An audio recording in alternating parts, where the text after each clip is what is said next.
Hi everyone. Today's story is about the great man and the incredible village that he loves and represents how a true leader should act. Enjoy your time and let's begin. Legend of the Eldenbrook. In the quiet village of Eldenbrook, nestled between rolling hills and dense forests, lived a man named Bram. Now in his 70s, Bram was a man of few words and many secrets, known only as the old blacksmith by the younger villagers. Yet, those who had been around long enough remembered Bram's great deeds, stories he rarely spoke of, tales that seemed to fade as quickly as memories of a dream. Years before, Eldenbrook had been a prosperous place, with merchants and travelers flocking to its markets.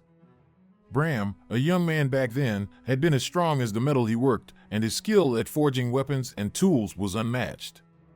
He was a man of unbreakable resolve and integrity, known not just for his strength, but for his kindness. People from nearby villages came to him for all kinds of repairs and craftsmanship, but Bram never charged more than a fair price and often helped those in need for nothing in return. One summer, darkness crept into the region. Whispers of a band of marauders began circulating. These marauders, led by a ruthless leader known as Garin, were infamous for their cruelty.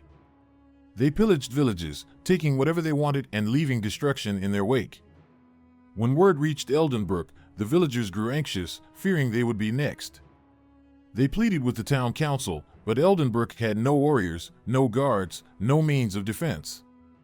But Bram, quiet and steadfast, knew what had to be done. One evening, he gathered the townspeople in the square. Standing before them, his face lit by the flickering lanterns, he spoke words that would be remembered for generations. "We cannot wait for them to come. We must prepare. I will train you all to defend our home." The villagers exchanged uneasy glances. Farmers, merchants, and traders, they were no warriors. But Bram's voice carried a weight they could not ignore. He was not a man given to dramatics, and if he said they must prepare, then there was no other choice. The next morning, Bram opened his forge earlier than ever. The clang of his hammer rang through Eldenbrook, a steady rhythm that became the heartbeat of their determination. He fashioned makeshift weapons, sturdy staffs, sharpened farming tools, and even a few crude swords for those who could wield them. The townspeople trained under Bram's watchful eye. He taught them not to fight with brute force, but with strategy. "We are not soldiers," he reminded them. "We cannot meet them head-on. We must use the land, the forests, our knowledge of the village. We will make it a battlefield of our choosing." The villagers built hidden trenches near the village's entrance and laid out traps among the trees. They reinforced wooden barricades, turning carts into defensive barriers.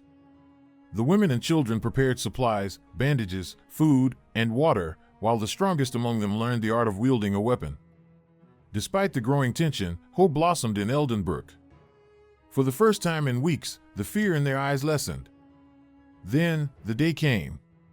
A plume of dust rose in the distance, announcing the arrival of Garin's men. There were dozens of them, armored in scavenged metal, riding horses with an air of arrogance.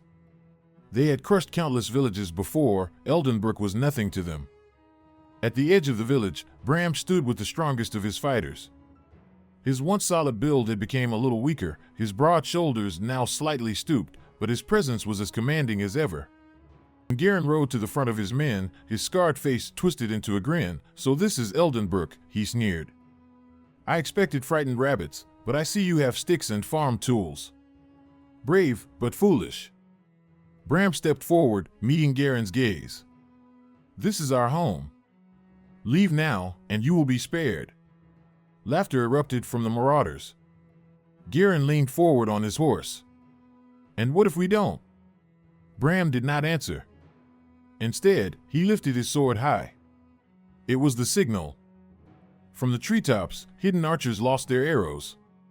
The first wave struck the unprepared marauders, sending several toppling from their horses. The moment of chaos was all the villagers needed. From behind barricades, the villagers charged, wielding their makeshift weapons with a fury born of desperation. The battle raged.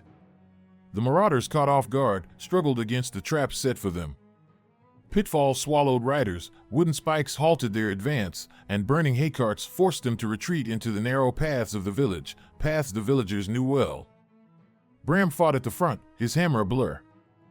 He was slower than in his youth, But every strike was precise, every movement calculated. His mere presence drove the villagers onward. Then, Bram saw Garin cutting his way through the defenders.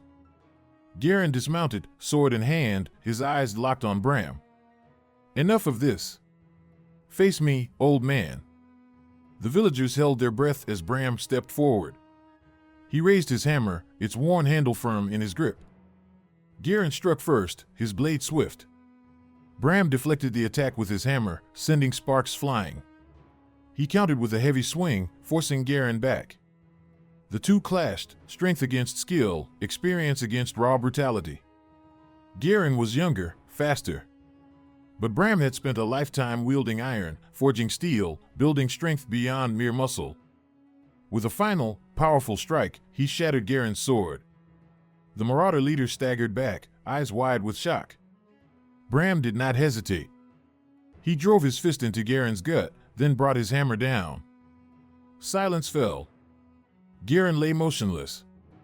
The remaining marauders, seeing their comrades losing the battle, seeing their leader defeated, fled into the woods. Eldenbrook had won. The villagers stood in stunned silence, then erupted into cheers. They had done what seemed impossible. They had defended their home, not with trained warriors, but with courage and unity. Bram, breathing heavily, looked around at his people. Some were wounded, others exhausted, but they stood victorious. He knew that this moment would define them for generations. But as always, there is no victory without sacrifice. Unfortunately, after some time, villagers realized that they had lost some of their people. "They didn't die in vain," sadly said Bram. For days, they worked together to rebuild what had been damaged. They buried the fallen with honor and nursed the wounded back to health. Eldenbrook had changed. No longer just a quiet village, it was now a symbol of resilience. Word of their victory spread. Other villages, once helpless against raiders, heard of Eldenbrook's stand. Some came seeking guidance, asking Bram to teach them. And though he had hoped to return to his quiet life as a blacksmith, he knew his work was not yet done. Years passed, and the story of the blacksmith's stand became a legend. Some claimed Bram had been a warrior in his youth, a man who had given up a life of battle to live in peace. Others said his hammer had been forged from a fallen star. But those who had been there knew the truth.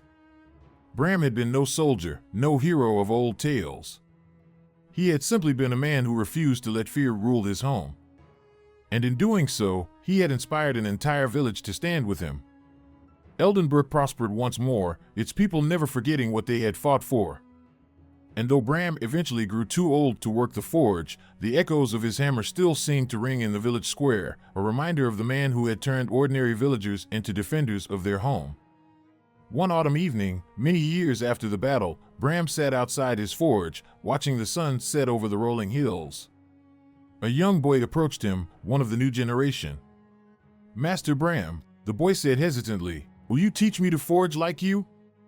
Bram chuckled, his eyes filled with the wisdom of years. "It is not the hammer that makes a man strong," he said, placing a calloused hand on the boy's shoulder. "It is his heart." And so, long after he was gone, the people of Eldenbrook remembered the brave and wise man. And they will never forget his kindness that saved their village.